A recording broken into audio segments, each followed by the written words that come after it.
भाई मैं कॉलेज के पास जाऊं या फिर कॉलेज मेरे पास आए, ये इसमें से मैं क्या करूं? क्योंकि किसी बच्चे की इनकेस सीयूटी में भी कम परसेंटाइल बनती है और वो चाहता है कि भैया मुझे कोई अच्छा कॉलेज, अच्छा यूनिवर्सिटी दिला, तो make sure to contact us. तुम्हारा भाई तुम्हारी पर्सनली हेल्प करके देगा, एक एक चीज़ बता के देगा। जब आपकी अच्छी परसेंटाइल आएगी तो आपको अच्छे स्कॉलरशिप मिलने के भी अपॉर्चुनिटीज़ हैं। तो अपने चॉइस को लॉक करना, हरी मत करना, पर 3-4 यूनिवर्सिटी के बाद लॉक कर देना। मैं बात करूँ एससी की तो 15% मिलती है, एसटी की 7.5%, ओबीसी की 27%, ईडब्ल्यू।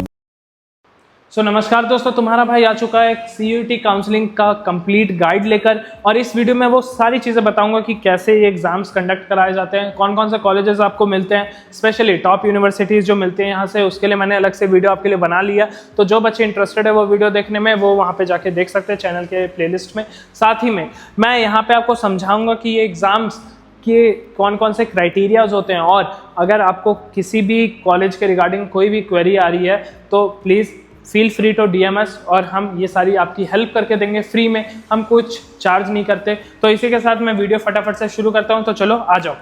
तो अगर मैं बात कर लूँ सीयूटी काउंसलिंग किस चीज़ के लिए बनी है, तो यहाँ पे सीयूटी काउंसलिंग बेसिकली बच्चों को कॉलेजेस दिलवाने के लिए बनी है। क्यों? क्योंकि यहाँ पे मोर देन 261 यूनिवर्सिटीज़ आती है, और साथ में आपको सीयूटी में जो काउंसलिंग होता है वो एक एडमिशन प्रोसेस के थ्रू होता है, जहाँ पे आपको सीयूटी का यूजी एग्ज़ाम देना पड़ता है, जहाँ पे आपको वेरियस यूनिवर्सिटीज़ लिस्टेड मिलेंगी। ऑब्वियसली मैंने आपको नंबर बता दिया कि 261 से प्लस है, और यहाँ पे एक डिफरेंस आपको मिलेगा कि यहाँ पे कोई काउंसलिंग बॉडी नहीं है। ईच यूनिवर्सिटी अपना प्रोसेस अपने साथ कैरी करती है, इंडिपेंडेंटली कैरी करती है। अगर मैं बात कर लूँ कि कैसे अप्लाई करना है, आप मार्क्स जितना आपका आया है उस बेसिस पे आप जाओ, जिसने आपने यूनिवर्सिटी चूज़ की है वहाँ पे जाओ, अप्लाई करो। रिजल्ट के बाद बेसिकली काउंसलिंग शुरू हो जाती है। क्यों? क्योंकि आपको यूनिवर्सिटी वाइज काउंसलिंग करने का मौका मिलता है। ठीक है, आपकी मान लो इतनी परसेंटाइल पे इतनी बनी है रैंक, आप जाके कॉलेजेस में अप्रोच करके भी कर सकते हो, नहीं तो आपको इनडायरेक्टली भी अप्रोच आ जाती है कॉलेजेस की तरफ से। तो चलो मैं आपको अब स्टेप बाय स्टेप काउंसलिंग का गाइड दे देता हूँ कि कैसे क्या प्रोसेस रहता है। तो अगर कोई बच्चा है, मान लो अगर उसने किसी भी एक पर्टिकुलर परसेंटाइल है 98 आ गई, अब उसको चाहिए कि भाई मैं कॉलेज के पास जाऊं या फिर कॉलेज मेरे पास आए, ये इसमें से मैं क्या करूं? क्योंकि आपकी जब 98 परसेंटाइल आएगी तो आप कॉलेज में भी जाके बोल सकते हो कि इतनी मेरी परसेंटाइल आई है, मुझे कितना स्कॉलरशिप मिलेगा, आप बताओ।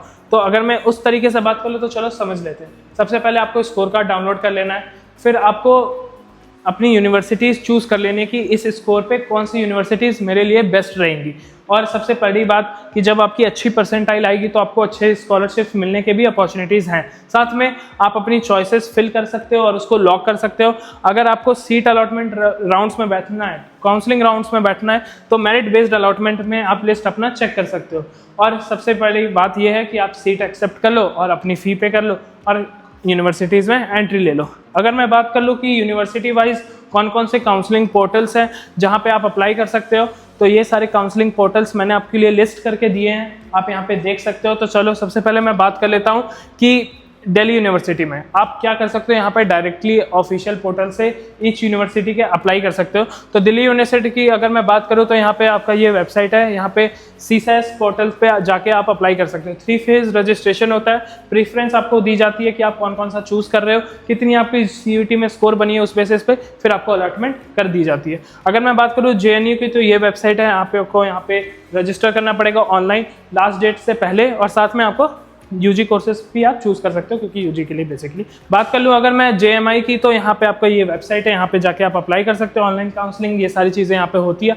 बीएचयू बनारस की अगर मैं बात कर लूँ तो यहाँ पे आपको ये पोर्टल मिल जाएगा, यहाँ पे आपको मल्टीपल राउंड्स में बैठना पड़ेगा आफ्टर रिजल्ट। साथ में आपको अलीगढ़ मुस्लिम यूनिवर्सिटी भी मिल जाएगी, यहाँ पे आपको रजिस्टर करना पड़ेगा सेपरेटली, और इलाहाबाद यूनिवर्सिटी में भी आप कर सकते हो।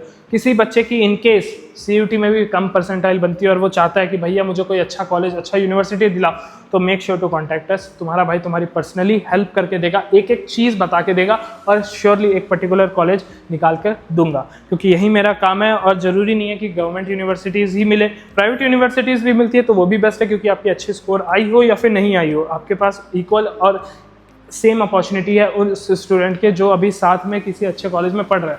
क्योंकि आप स्किल बूस्ट करो, आपके पास जो भी इनकम है, जो भी जॉब्स हैं, वो खुद पर खुद आएगी।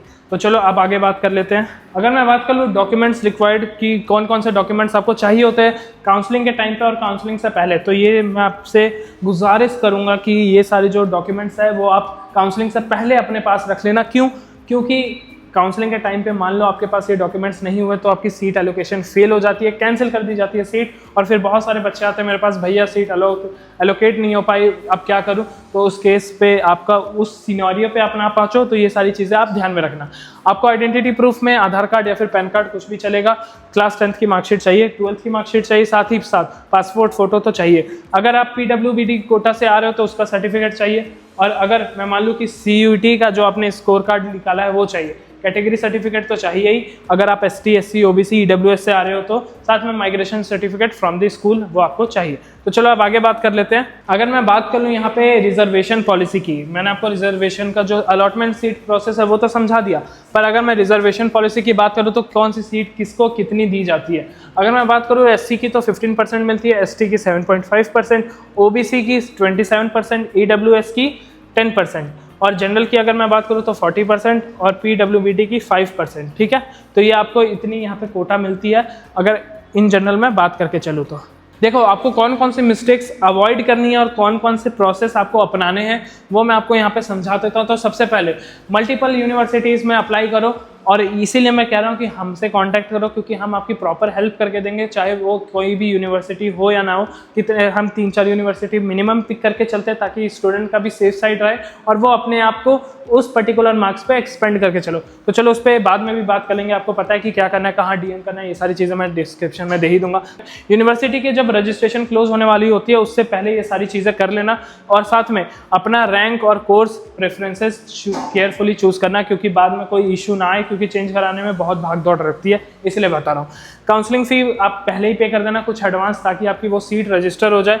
अगर मैं बात कर लेता हूँ डॉक्यूमेंट्स की, तो डॉक्यूमेंट्स सारे अपने साथ रेडी करना, और आप ना एक बार जो ऑफिशियल वेबसाइट है वो भी चेक करते रहना कि क्या नोटिफिकेशन आई है, क्या नहीं आई है, कितनी आनी है, कितनी बाकी है, ये सारी चीज़ें।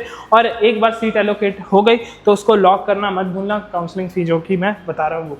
अगर मैं बात कर लूँ कॉमन मिस्टेक्स जो बच्चे करते हैं, और बहुत बार बच्चे आते हैं कि भैया ये हो गया वो हो गया, तो मैं आपको कुछ कॉमन मिस्टेक्स यहाँ पे नोट डाउन किए, मैं आपको समझा दे रहा हूँ, तो आप समझ लेते हैं। सबसे पहले एक यूनिवर्सिटी में अप्लाई नहीं करना। दूसरी बात, अपने चॉइस को लॉक करना, हरी मत करना, पर 3-4 यूनिवर्सिटी के बाद लॉक कर देना।